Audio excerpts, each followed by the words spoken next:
events of recent years clearly showed how much power and influence the best footballers have when it comes to their future and possible transfer moves. The key word here is best though, because the players of lesser caliber or those who well past the peak of career are still very much dependent on the will of their clubs. For instance, not long time ago Barcelona effectively forced the veteran Gerard Piqué to retire and prompted to leave Jordi Alba, the other experienced campaigner. Right now, Juventus opted for the same path with regards to Leonardo Bonucci, acting even in a more harsh and blatant fashion. As for the average footballers, they protected even less in terms of their rights.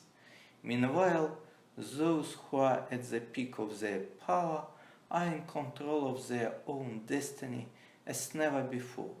We could recall how 2 years ago Cristiano Ronaldo compelled Juventus to sell him to Manchester United, whilst Robert Lewandowski almost copied the Portuguese's behavior in relation to Bayern a year after, when he did everything in his power in order to join Barcelona. Harry Kane, with his polite and tolerant attitude towards the hapless Tottenham, presents the example of another kind, be he more incisive and persistent. The Englishman could have been a part of legitimate top club for 2 or even 3 years now, but Kane's priority has been always maintaining good relationship with the Spurs president Daniel Levy, and this implies only one outcome, as you can easily guess. On the other hand, there is the opposite example of Neymar, whom PSG are trying to sell for years, but to no avail. The reason is very simple. The Brazilian is comprehensively protected by not only his lavish but also long-term contract, and given the absence of a club which would agree to at least match Neymar's monumental salary, the South American star is more than entitled to stay in Paris. But the truth is that in some cases the expiring contract could be even a bigger asset than the long-standing one. Kylian Mbappe brilliantly proved it in 2022 when he forced PSG to fulfill all his numerous requirements amid more than concrete Real Madrid interest. Right now, the situation is almost the same, and there is little doubt that the Frenchman will act in the similar way, keeping his options open, despite the ire and vociferous ultimatum from the club's authoritative president Nasser Al-Khelaifi, who urged the forward to sign a new contract or at least activate an option for another year, and added that otherwise Kylian will be invariably sold this summer.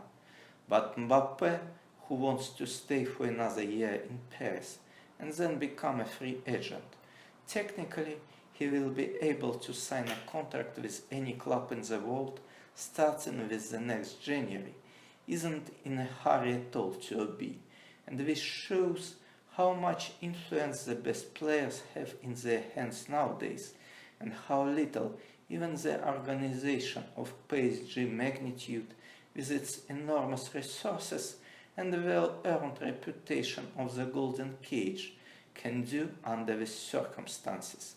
The club couldn't sell the Frenchman against his will. The worst thing and the worst punishment for Mbappe will be removal from the first team for a season, but this suicidal move will cause an immense damage to PSG at first place, without any visible profit, even financial one, because as long as the forward will train properly, he will get his salary even in this worst case scenario. As you may see, Al-Khelaifi has very little leverage in order to make an impact on Kylian's choice and mindset, and this is perhaps the main reason behind the unbridled wrath of the boss. He knows that Mbappe is effectively in the driving seat in this situation and could do whatever benefits him. What exactly? Well, at first, the Frenchman don't want to rush things because he due to get from PSG an enormous, even by his considerable standards, loyalty bonus up to 90 million euros in July for staying at the club for another season. At the same time, moving to Real Madrid right now, the forward will inevitably lose this money, plus the signing bonus, given that in this case the Spanish club would be forced to spend a huge sum for the transfer itself. This wait-and-see tactics is advantageous also from the purely sporting point of view, staying at the current club for another several weeks at least. Kylian could have become familiar with the new head coach Luis Enrique and his methods, and therefore fully assess the potential of the newly building squad. It has to be said, however, that the transfer strategy of PSG is very much revolved around the figure of Mbappe himself. Also, let's not forget that he is eager to win the Champions League with his hometown club and become the pioneer who assumed the record-breaking amount of plaudits and laurels. Achieving this goal with another team won't be as sweet and prestigious, so probably it's worth another try, bearing in mind that in 2024 he will get an unlimited choice anyway. Knowing full well that it is Mbappe who is in charge of the situation, Real Madrid took a wait-and-see attitude as well. There is no doubt that the Spanish club got the necessary amount of money in the pocket and could strike at the earliest opportunity, but this process is not only about to get the deal over the coveted line, but is also about doing it properly, in the best possible way, without damaging the interests of the rest of the squad. In other words, Florentino Perez wants to avoid the problem which is, implicitly or explicitly, haunting PSG for years. I mean the situation when certain star players are getting bigger than the whole club, or at least have a reasonable cause to think that way. Given a lucrative contract, bunch of privileges and special status to Neymar in 2017 for many seasons to come, the Parisians got not so much in return, not the least because all these honors only approved the carefree Brazilian in his more than obvious hedonist type of mentality. The well-established habit of PSG bosses to take the major footballers up to the semi-god stature brought much less visible harm in the cases of Lionel Messi and Mbappe himself by virtue of their personality, but it doesn't mean that it was a good practice to effectively split one team into two non-uniform parts in terms of rights and status. Make no mistake, the infamous fragile psychology of the club in the Champions League is strongly attributed to it. On top of that, the never-ending stream of money and privileges has a tendency to spoil and pervert, and in this sense, Al-Khalifi, who 1 year ago willingly complied with all the requests of Mbappe and his entourage, was perhaps the only person who was genuinely surprised now when the sight of Kylian being once again in a pretty strong negotiating position started to pressurize him, aiming for even better conditions. It has to be said that Faisal Amari, the mother of Mbappe and his agent, looks like a humble and reasonable woman. As for her attitude towards money, as you may see, it appears to be pretty human and at times even naive.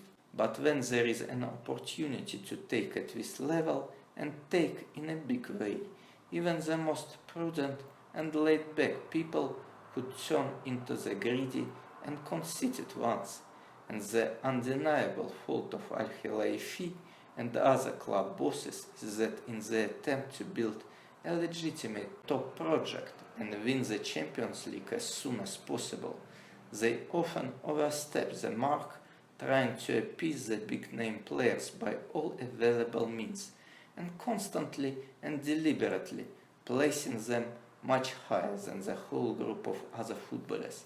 And as a result, most of the time, PSG have been a team of stars without being a cohesive unit. On the contrary, Florentino Perez give him a lot of credit for it. Learned how to not overreact in this regard long time ago during his first presidential stint at Real Madrid in the early 2000s. And if Mbappe is really ready to move to the Spanish capital, he should do it mainly on Perez's terms, both financially and at first place, status-wise. Indeed, the player of such magnitude and rare skills couldn't and shouldn't be treated as a common one, both in terms of status and authority. But the truth is that in the current Real Madrid's frame of reference, Kylian won't be a semi-god with limitless power either. And in order to make this transfer happen, he should accept it. Arguably, this conflict of interests and self-evaluations is a hidden stumbling block on the way to possible move. It's evident that Real have enough money to buy the Frenchman. It's apparent that the player himself has a desire to perform in the stronger and more glamorous league. Even the ever-firm PSG stance in this case has become much softer recently. But the problem of changing not only club but also environment and role within the team remains, and it is Mbappe's turn to give the answers. As you already understood, it will be his choice first of all, and he must make it soon. Soon, but probably not soon enough. Personally, I don't expect any major news in this case within a month, until the mid-August at least. It's a serious topic and it requires a thorough assessment and comprehension.